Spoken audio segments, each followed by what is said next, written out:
Hello guys. तो आज अपन start करेंगे इलेक्ट्रोस्टैटिक्स और इलेक्ट्रोस्टैटिक्स में भी अपन स्टडी करेंगे कूलॉम्स लॉ। ठीक है। कूलॉम्स।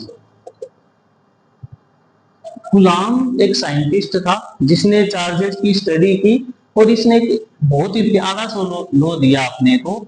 जैसे फॉर एग्जांपल दो अपने पास पॉइंट चार्ज है Q1 Q2 इसी सेपरेशन स्मॉल r पे रखे हुए हैं। ठीक है। तो कूलॉम ने बताया कि इन दोनों चार्जेस पे जो इलेक्ट्रोस्टैटिक फोर्स वर्क करेगा या कूलॉम फोर्स वर्क करेगा वो दोनों चार्जेस के मैग्नीट्यूड के मल्टीप्लाई के प्रोपोर्शनल रहेगा। क्या होगा? दोनों चार्जेस के मैग्नीट्यूड के मल्टीप्लाई के प्रोपोर्शनल रहेगा।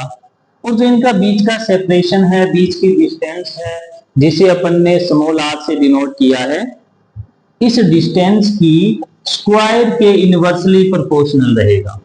क्या रहेगा? डिस्टेंस की स्क्वायर के इनवर्सली प्रोपोर्शनल रहेगा। अगर अपन इस फोर्स को लिखते हैं कंप्लीटली तो F is proportional to Q1 Q2 upon r square. यहां पर जो प्रोपोर्शनलिटी साइन है इसे अगर अपन हटाते हैं तो अपने पास एक कांस्टेंट आता है स्मॉल के Q1 Q2 upon r square. यहां पे अभी मैं इस फोर्स का मैग्नीट्यूड लेके चल रहा हूं, इसकी जो वेक्टर फॉर्म है उसकी अपन आगे स्टडी करेंगे। ठीक है। तो देखें, ये जो कांस्टेंट आया है स्मॉल के इसे अपन कूलॉम कांस्टेंट बोलते हैं, कूलॉम्स कांस्टेंट। और इसकी जो वैल्यू रहेगी वो मीडियम और फ्री स्पेस या वैक्यूम के लिए डिफरेंट डिफरेंट रहेगी। तो पहले अपन फ्री स्पेस की बात करते हैं। फ्री स्पेस के लिए, तो फ्री स्पेस के लिए कूलॉम्स कांस्टेंट की वैल्यू अपने पास इसका फॉर्मूला होता है 1/4πε0, जिसकी वैल्यू रहेगी 9 × 10⁹ और इसकी यूनिट हो जाएगी अपने पास newton metre square upon coulomb square. ठीक है। ये अपना कूलॉम कांस्टेंट हो गया। इसके बाद अपने पास एक हमने टर्म यूज की एप्सिलॉन नॉट। एप्सिलॉन नॉट क्या रहेगा? यहाँ पे एप्सिलॉन नॉट रहेगा अपने पास, इसको बोलेंगे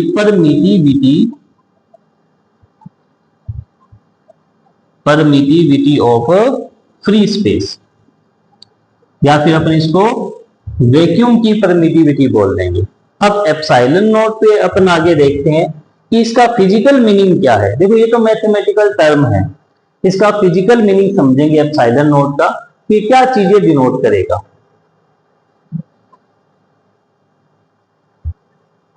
तो देखिए, जो एप्सिलॉन नॉट रहेगा अपने पास, हमने इसका नाम दिया है permittivity of free space. Permittivity का मीनिंग क्या रहेगा कि फ्री स्पेस में इस फोर्स को कितना परमिट होता है, ये फोर्स कितनी परमिशन मिलती है दो चार्जेस को एक दूसरे पर अट्रैक्शन या रिपल्सन फोर्स लगाने की। परमिटिविटी का मीनिंग क्या है? कितनी परमिट मिलती है। ठीक है। इसकी ज्यादा फॉर्म अपन देखेंगे जब इसको मीडियम के लिए स्टडी करेंगे, तो मीडियम और फ्री स्पेस का कंपैरिजन करके देखेंगे, वहां से और बेटर अंडरस्टैंडिंग बन जाएगी। तो अपन ने जो फोर्स का फॉर्मूला बनाया 1/4πε0 Q1 Q2 upon r square, ये हमने इसका मैग्नीट्यूड यूज किया है, जिसको इस तरह से डिनोट कर देंगे।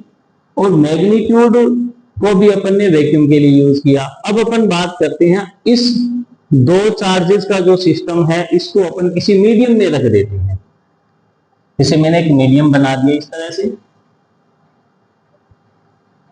अच्छा, जब मीडियम आ जाएगा तो मीडियम में बहुत सारे अपने पास एटम्स आ जाएंगे। ठीक है। तो इस मीडियम में अपन ने Q1 एंड Q2 दो चार्जेस r सेपरेशन पे रख दिए।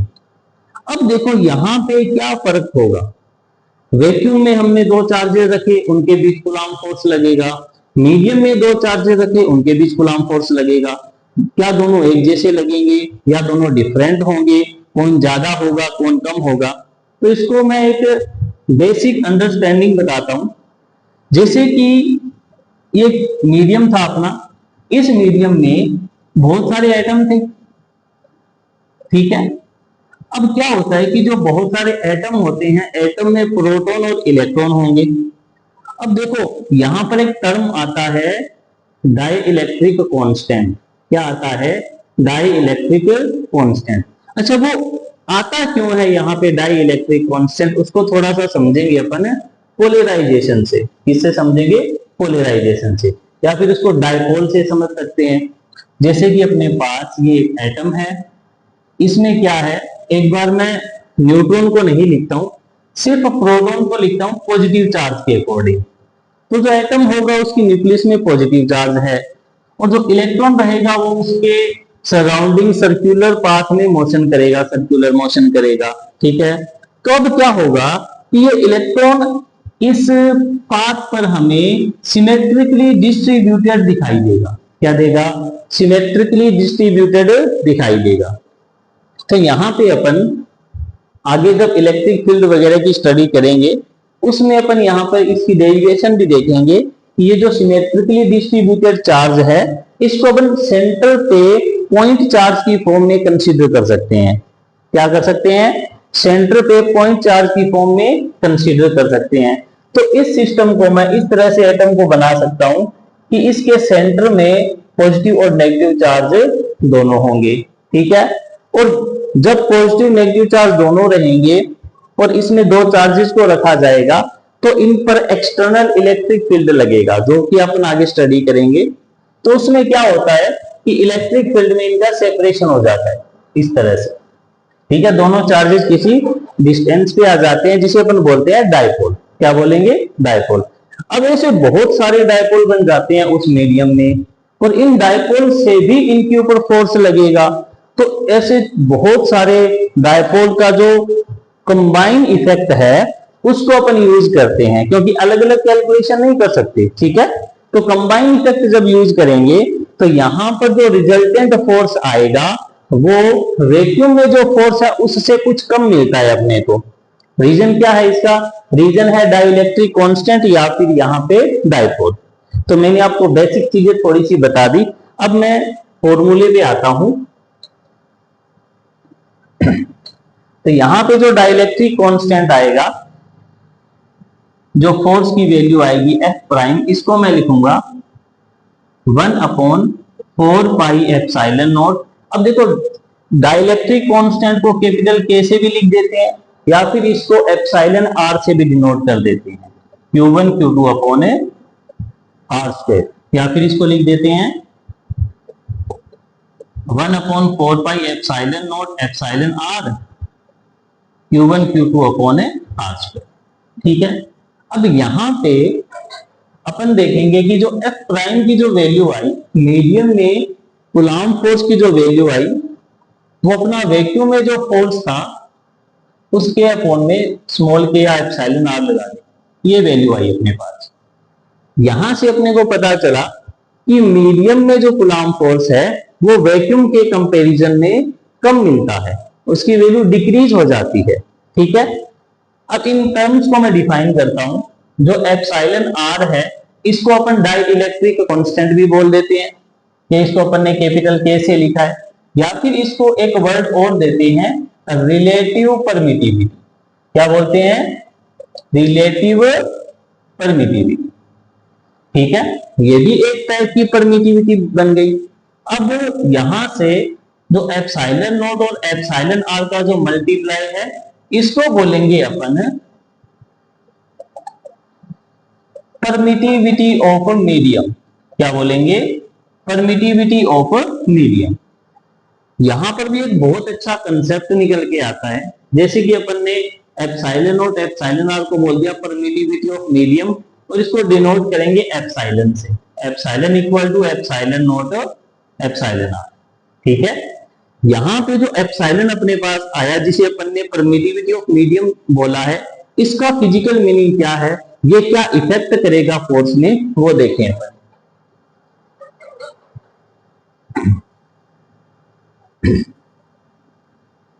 देखिए जो एप्सिलॉन होगा अपने पास परमिटिविटी ऑफ मीडियम। अच्छा यहां भी वर्ड परमिटिविटी आ रहा है, देखो जनरली फर्स्ट टाइम देखने पे अपने को ये फील होता है कि परमिटिविटी का मीनिंग है परमिट करना, ठीक है, और ये मीडियम की परमिटिविटी है। तो अगर मीडियम की परमिटिविटी परमिट कर रही है, परमिशन दे रही है, उसके बाद भी अपना जो कूलम्ब फोर्स है वो वैक्यूम के कंपैरिजन में डिक्रीज हो रहा है ना, ये बात थोड़ी सी अजीब लग रही है ना। इसको ऐसे समझते हैं, ये जो परमिटिविटी है ये परमिट किसको करेगी, जो परमिटिविटी है वो परमिट करेगी जो अपन ने मीडियम यूज किया था उसके जो एटम्स थे उनके एटम्स में जो डायपोल बने थे, ठीक है, उन डायपोल्स को परमिट करेगी कि आप जाओ और जो दो चार्ज अपन ने इसमें यूज किए हैं Q1 और Q2 स्मॉल r सेपरेशन पे, इनके बीच जो इलेक्ट्रिक फोर्स है जो कूलम्ब फोर्स लगेगा उसको डिक्रीज कर दो। क्या कर दो, उसको डिक्रीज कर दो। फिर से समझे इस टर्म को, जो परमिटिविटी ऑफ मीडियम है ये किसको परमिट करेगा, मीडियम के एटम्स को परमिट करेगा और क्या बोलेगा कि आप जाओ और इन दो चार्जेस के बीच जो कूलम्ब फोर्स लगेगा उसको क्या कर दो, डिक्रीज कर दो। उनका इफेक्ट इसी तरह से निकल के आता है कि फोर्स है वो डिक्रीज हो जाता है। तो आई होप अपन वैक्यूम में मीडियम में कूलम्ब फोर्स को अच्छे से समझ चुके हैं।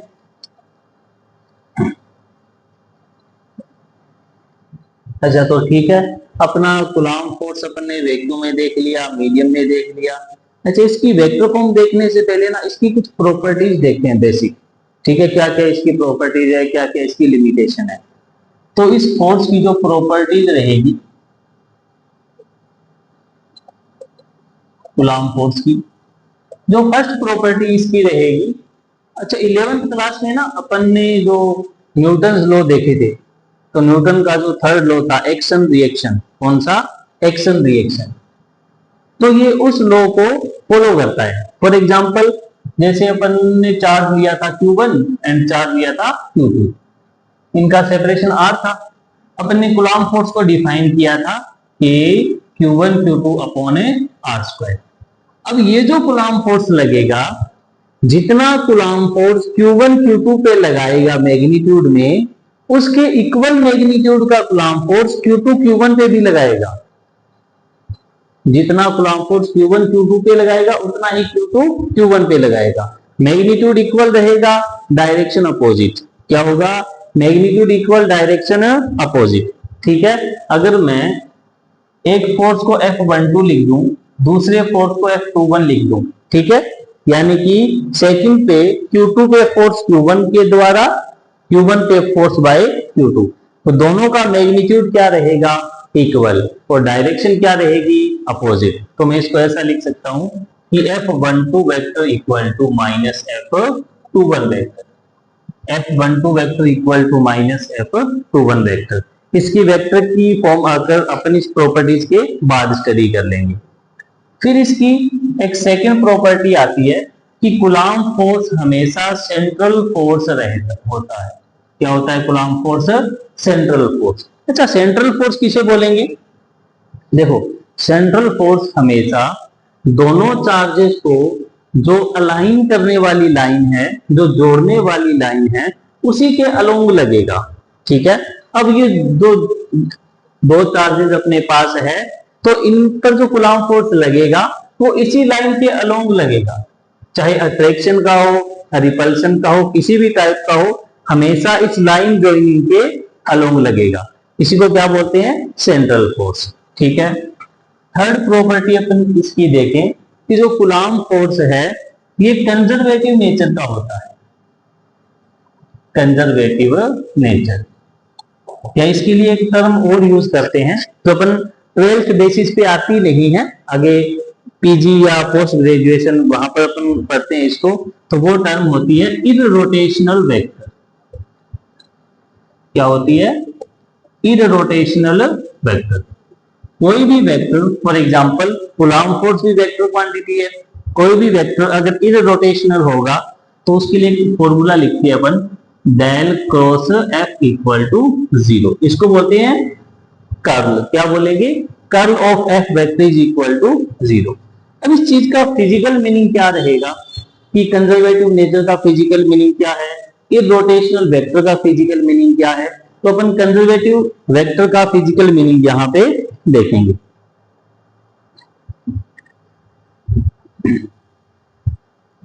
तो देखें अपन, देखो कंजर्वेटिव नेचर का मीनिंग ये है कि इस फोर्स के अंदर अगर वर्क डन होता है, क्या होता है, वर्क डन, तो ये जो वर्क डन रहेगा ये पाथ पर डिपेंड नहीं करेगा, पाथ इंडिपेंडेंट होगा। क्या होगा, पाथ इंडिपेंडेंट होगा, यानी कि इनिशियल और फाइनल पोजीशन पे डिपेंड करेगा, पाथ पे डिपेंड नहीं करेगा। अच्छा, और तरह से इसको समझे, इसमें क्या होगा कि जैसे ही अपना वर्क डन हुआ तो इसके लिए एनर्जी यूज होगी, ना, फोर्स वर्क करेगा, उससे जो वर्क डन होगा उसके लिए एनर्जी यूज होगी। वो एनर्जी कहां चली जाएगी, अगर फोर्स का नेचर कंजर्वेटिव है, अगर फोर्स का नेचर कंजर्वेटिव है तो वो एनर्जी कंजर्व रहेगी, एनर्जी लॉस नहीं होगा।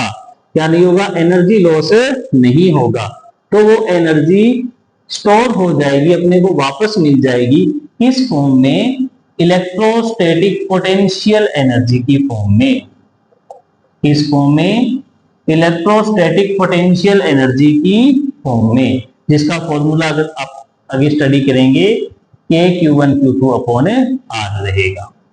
ठीक है, तो कंजर्वेटिव नेचर समझ गए कि इसमें जो वर्क डन होगा वो वर्क डन पोटेंशियल एनर्जी की फॉर्म में स्टोर हो जाएगा, क्योंकि एनर्जी क्या रहेगी, कंजर्व रहेगी यहाँ पे। या फिर इसको इररोटेशनल वेक्टर से समझे तो इस फोर्स का जो कर्ल है वो क्या हो जाएगा, 0 हो जाएगा। ठीक है,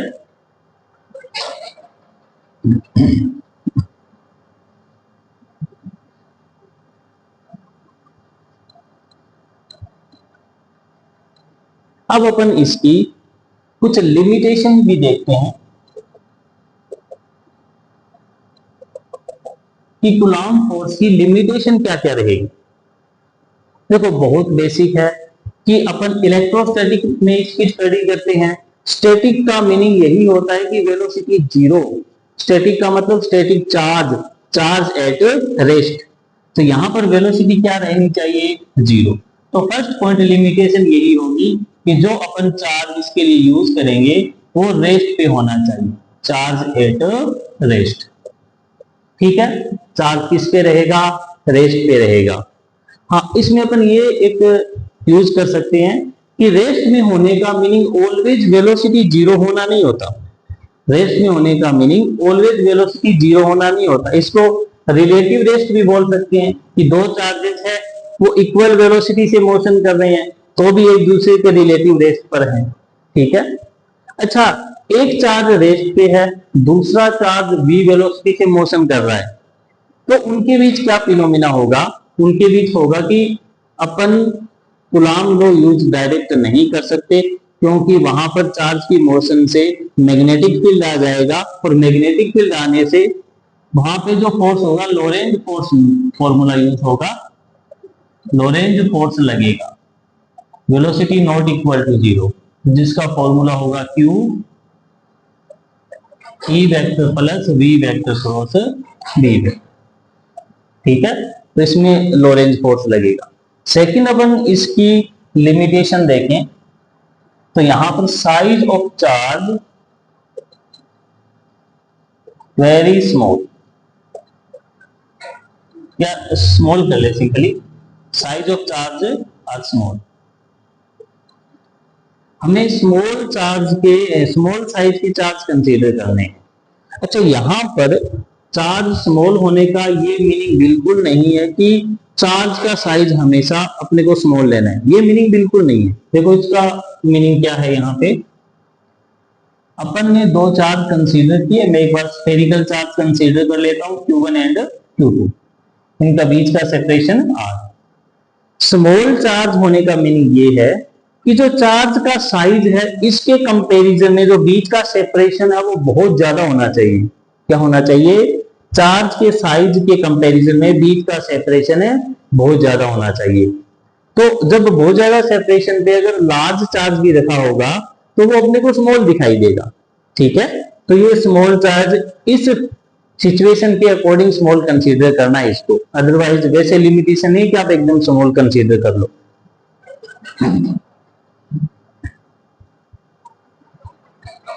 थर्ड इसकी लिमिटेशन देखते हैं कि जो बीच का सेपरेशन है ये अगर बहुत ज्यादा स्मॉल हो जाए तो कूलम्ब फोर्स वर्क नहीं करेगा। Then Coulomb force does not work. कैसे वर्क नहीं करेगा भाई? इनका बीच का सेपरेशन बहुत ज्यादा स्मॉल हो जाए तो, अगर बीच का सेपरेशन चार्जेस का बहुत ज्यादा स्मॉल हो जाए तो वहां पर स्ट्रॉन्ग न्यूक्लियर फोर्स वर्क करेगा। स्ट्रॉन्ग न्यूक्लियर फोर्स वर्क करेगा। ठीक है, सेपरेशन बहुत ज्यादा कम हो जाएगा तो ये वर्क नहीं करेगा, स्ट्रॉन्ग न्यूक्लियर फोर्स वर्क करेगा।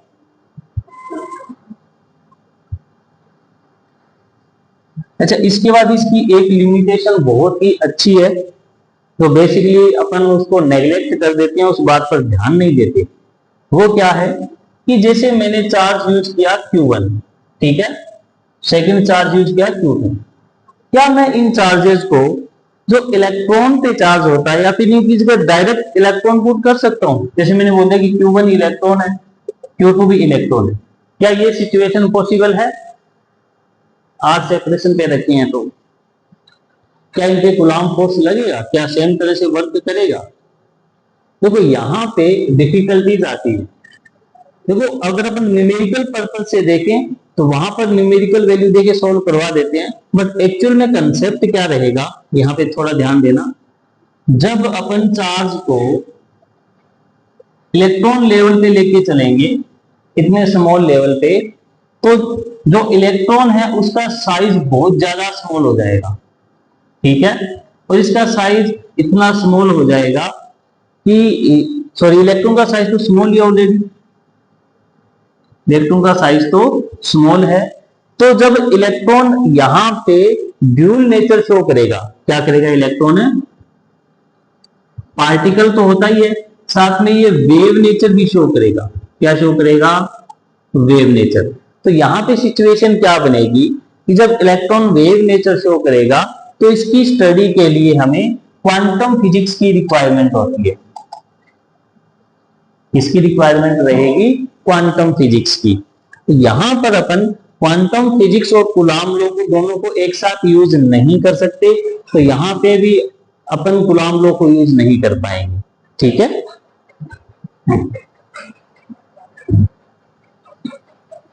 ये कुछ बेसिक लिमिटेशन और प्रॉपर्टीज थी।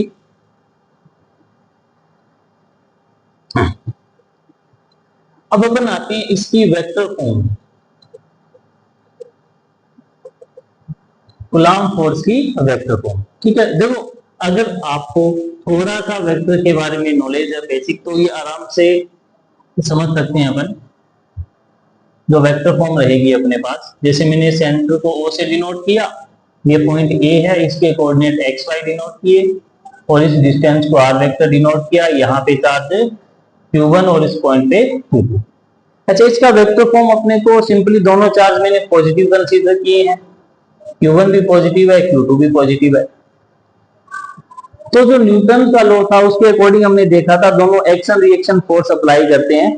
तो फर्स्ट ऑफ ऑल अपन आर वेक्टर की डायरेक्शन और आर वेक्टर को डिसाइड करते हैं। कैसे करेंगे? अगर ओ ए वेक्टर अपन निकाले तो अपने पास आएगा x i cap Y j cap, जिसको मैंने आर वेक्टर से डिनोट किया।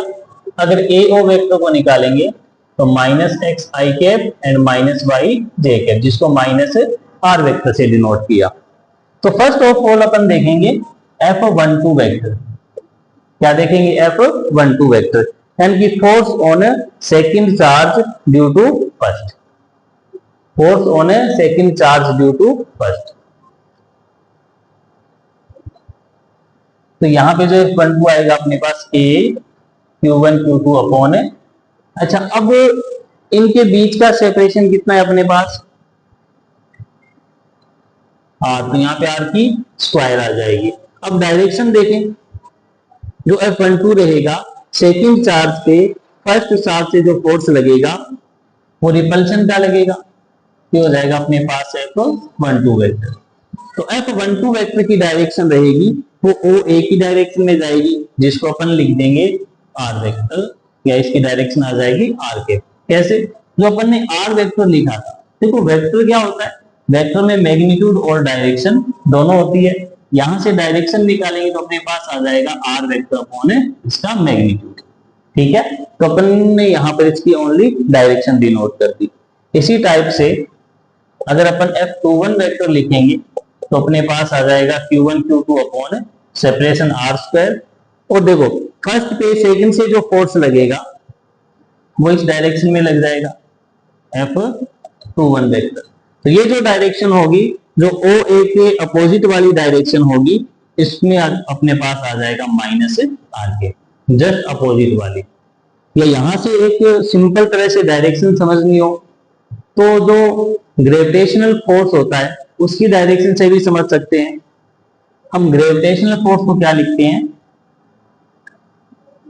F equal to G m1 m2 upon r square, और इसकी डायरेक्शन हमेशा माइनस आर के यूज करते हैं।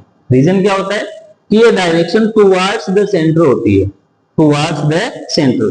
तो यहाँ पे भी जो डायरेक्शन टुवार्ड्स द सेंटर आ रही है अपने पास, तो उसको अपन ने माइनस आर के डिनोट किया, और अवे फ्रॉम द सेंटर जो जा रही है उसको प्लस आर के डिनोट किया। ठीक है, तो यहां से अपनी डायरेक्शन हम समझ सकते हैं। तो ये इसकी वेक्टर फॉर्म थी।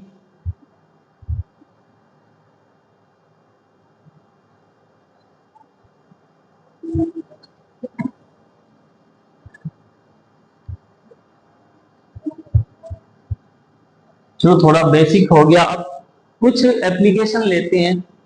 थोड़ा सा उनमें थ्योरेटिकल पार्ट आएगा, थोड़ा सा न्यूमेरिकल भी आ जाएगा। फॉर एग्जांपल मैं एक क्वेश्चन लेता हूं। अपने पास दो चार्ज है Q1 एंड Q2, ये आर सेपरेशन पे रखे हैं। इनिशियली मैं दोनों को पॉजिटिव चार्ज कंसीडर करता हूं। क्या करता हूं? पॉजिटिव चार्ज कंसीडर करता हूं। अब क्वेश्चन ये है कि अपने को नल पॉइंट निकालना है। फाइंड पॉइंट एट विच इलेक्ट्रोस्टैटिक कूलम्ब फोर्स बिकम्स 0। ठीक है, अपने को एक पॉइंट कैलकुलेट करना है कि कूलम्ब फोर्स जहां पे अपने को 0 मिले, या फिर अपने को एक टेस्ट चार्ज रख देना है उस पे, वो आगे कैलकुलेशन में कर लेंगे।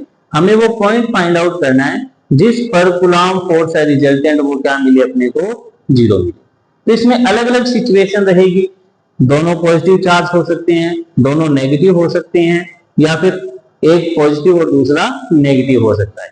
अपन सभी केसेस के अकॉर्डिंग इसकी स्टडी करेंगे। तो सबसे पहले अपन ये डिसाइड करेंगे कि इनमें किस पॉइंट पे अपन टेस्ट चार्ज रखें जिस पर अपने को क्या मिले, जो कूलम्ब फोर्स है रिजल्टेंट वो अपने को 0 मिले। ठीक है, तो पहले अपन थ्योरेटिकली चीजें देखते हैं, कंसेप्ट समझते हैं कि इसको अप्लाई कैसे करेंगे, उसके बाद कैलकुलेशन करेंगे। तो देखें पहले, ये अपने पास चार्ज Q1 है। मैं चारों कंसेप्ट एक साथ ले लेता हूं। फर्स्ट में अपने पास चार्ज Q1 है एंड Q2 है, दोनों ही पॉजिटिव है, और कंडीशन मान लेते हैं Q2 is greater than Q1। ठीक है, Q2 is greater than Q1। अब इसमें क्या अपने को कंसेप्ट रहेगा कि टेस्ट चार्ज किस पॉइंट पे रखें जिस पर अपने को रिजल्टेंट कूलम्ब फोर्स क्या मिले, 0 मिले। अब ध्यान देना, मैं फाइंड आउट करने की कोशिश करता हूं। फॉर एग्जांपल मैंने Q0 इनके बीच में रखने की कोशिश की, ध्यान देना इन दोनों के बीच में। अब देखो ये दोनों ऑलरेडी पॉजिटिव है। ठीक है, तो टेस्ट चार्ज भी पॉजिटिव नेचर का होता है, यूनिट पॉजिटिव चार्ज होता है जिसको टेस्ट चार्ज बोलते हैं। अब Q2 इसको रिपेल करेगा, क्या करेगा? रिपेल करेगा। ठीक है, ये Q2 से फोर्स आ गया। Q1 भी इसको रिपेल करेगा, इस साइड Q1 का फोर्स आ गया। ठीक है, तो यहां पर देखिए दोनों फोर्स की अपोजिट डायरेक्शन है, तो इन दोनों के बीच में अपन ये डिसाइड कर सकते हैं कि किसी पॉइंट पर इलेक्ट्रोस्टैटिक रिजल्टेंट फोर्स क्या होगा? 0 होगा। क्या इनके साइड किसी पॉइंट पे हो सकता है? नहीं हो सकता। अभी देख लेते हैं। इस पॉइंट पे अगर मैं देखूं, इस ए पॉइंट पे Q0 चार्ज, तो ध्यान देना ये दोनों ही पॉजिटिव चार्ज है, दोनों ही इसको रिपेल करेंगे, दोनों से फोर्स की डायरेक्शन सेम आ जाएगी। अच्छा लेफ्ट साइड अगर देखेंगे तो लेफ्ट साइड भी दोनों की सेम डायरेक्शन में जाएगी। तो यहां पे अपने को एक पॉइंट क्लियर है कि अगर अपने को नल पॉइंट निकालना है जिस पर इलेक्ट्रोस्टैटिक फोर्स जीरो है, तो वो इन दोनों के बीच में ही कहीं पे आएगा। अच्छा ऊपर नीचे भी नहीं हो सकता, ऊपर नीचे भी नहीं हो सकता। रीजन क्या है कि अगर ऊपर नीचे किसी पॉइंट पे देखेंगे तो फोर्स किसी एंगल पर चले जाएंगे और उनका रिजल्टेंट फोर्स कुछ ना कुछ बचेगा, तो अप और डाउन किसी पॉइंट पर भी पॉसिबल नहीं है। तो अपने को इस लाइन ज्वाइनिंग पे ही पॉइंट डिसाइड करना है। तो अगर दोनों पॉजिटिव चार्ज है तो इन दोनों के बीच में किसी पॉइंट पे आएगा, ठीक है, दोनों पॉजिटिव चार्ज है तो इन दोनों के बीच में किसी पॉइंट पे आएगा। अब ध्यान देने वाली बात यहाँ पे कि किस चार्ज की साइड होगा। एक चार्ज अपने पास लार्ज है, दूसरा स्मॉल है, तो ये थोड़ा सा आइडिया हो जाए कि Q1 की साइड होगा या Q2 की साइड होगा। थोड़ा सा इनसे आइडिया मिल सकता है अपने को। देखो मैं बताता हूं, बीच का सेपरेशन इसका r/2, इसका भी r/2। अब ध्यान देना, force is directly proportional to Q1 Q2 upon r²। यहां से क्या डिसाइड कर सकते हैं अपन, ध्यान देना, जिसका चार्ज जितना इंक्रीज होगा, जिसका चार्ज जितना ज्यादा होगा फोर्स उतना ज्यादा होगा, डिस्टेंस जितनी कम होगी फोर्स उतना कम होगा। तो यहां पर ध्यान देना, Q2 charge greater than Q1 है, Q2 charge greater than Q1 है, तो सिर्फ चार्ज के बेसिस पे देखें, एक बात याद करें, सिर्फ चार्ज के बेसिस पे देखें, तो यहां पर मैं ये बोल सकता हूं कि जो F2 का फोर्स है वो ग्रेटर देन F1 होगा। ओनली एक बार मैं चार्ज के बेसिस पे देख रहा हूं, ठीक है। F2 का जो Q2 चार्ज का फोर्स है वो Q1 से ग्रेटर देन होगा। लेकिन हमें क्या करना है, हमें ऐसा पॉइंट डिसाइड करना है जिस पॉइंट पर दोनों चार्जेस से जो फोर्स लगेगा वो डायरेक्शन में अपोजिट और मैग्नीट्यूड में इक्वल। तो F2 और F1 को हमें इक्वल लेके आना है।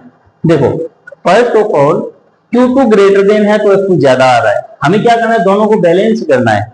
अब या तो F1 को इंक्रीज कर दें या F2 को डिक्रीज कर दें। अब ध्यान देना, ये जो डिस्टेंस है, ये जो सेपरेशन है उस पॉइंट का, देखो R को अगर मैं इंक्रीज कर देता हूं, डिस्टेंस को अगर मैं इंक्रीज कर देता हूं तो फोर्स क्या हो जाएगा, डिक्रीज। फोर्स क्या हो जाएगा, डिक्रीज। तो ध्यान देना, Q2 अगर चार्ज ज्यादा है तो Q2 से जो डिस्टेंस है उसको ज्यादा कर दो। तो चार्ज से फोर्स इंक्रीज हुआ है तो अपने डिस्टेंस ज्यादा कर दी तो फोर्स डिक्रीज हो गया। यानी कि ये चीज बैलेंस हो रही है ना, चार्ज के प्रोपोर्शनल है, डिस्टेंस के इनवर्सली प्रोपोर्शनल है।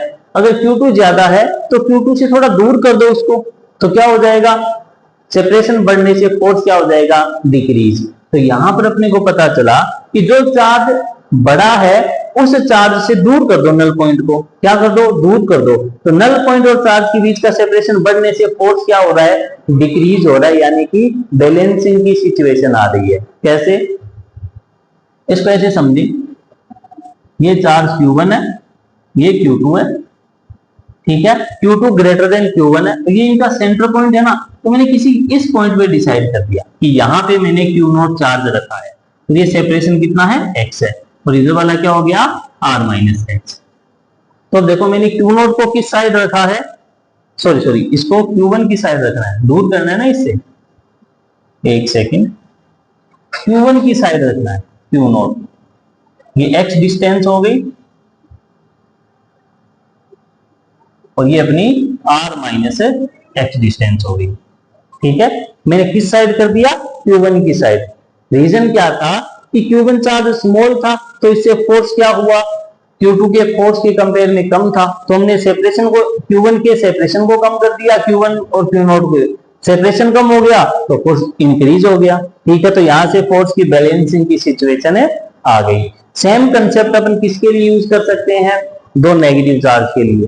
किसके लिए यूज कर सकते हैं, दो नेगेटिव चार्ज के लिए। तो इसकी कैलकुलेशन कर ली जाए। ये कैलकुलेशन बहुत सिंपल है।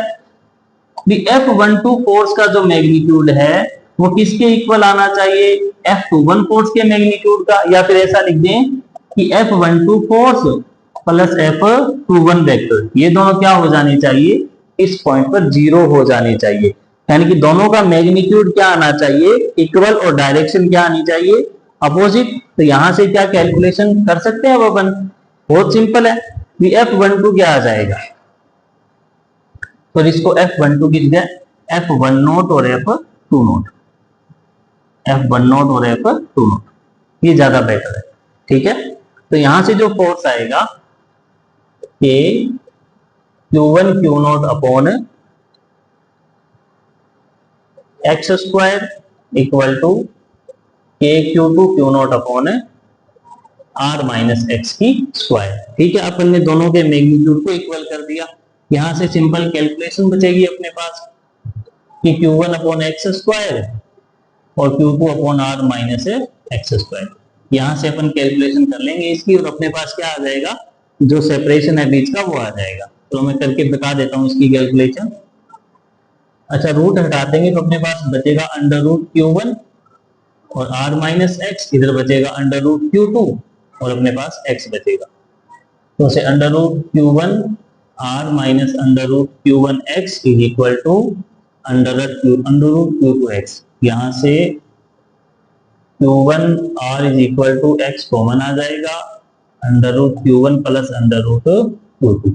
x अपने पास आ जाएगा under root Q1 upon under root Q1 plus under root Q2 और इसके मल्टीप्लाई में r। ये वो पॉइंट मिल गया जहां पर क्या होगा, इलेक्ट्रोस्टैटिक फोर्स 0 होगा। अच्छा, ये पॉइंट कहां से डिसाइड किया, स्मॉल चार्ज से। तो कैसे लिखेंगे, x डिस्टेंस क्या होगी, from charge Q1, from charge Q1। अब ऐसे क्वेश्चन में वो आपको थोड़ा सा उलझा सकता है। कैसे कि वो क्वेश्चन देके बोल देगा कि Q2 से डिस्टेंस बताओ। किससे बताओ, Q2 से। तो ये तो अपन ने कैलकुलेशन पर्पज से तो Q1 से निकाली है, तो Q2 से निकालेंगे तो क्या हो जाएगी, डिस्टेंस Q2 से हो जाएगी r माइनस एक्स। क्या हो जाएगी, r माइनस एक्स। ठीक है, आई होप आपको ये न्यूमेरिकल अच्छे से समझ में आया होगा। ठीक है, इसी के बेसिस पे अपन दो नेगेटिव चार्ज होंगे उनका भी सॉल्यूशन कर सकते हैं। ठीक है।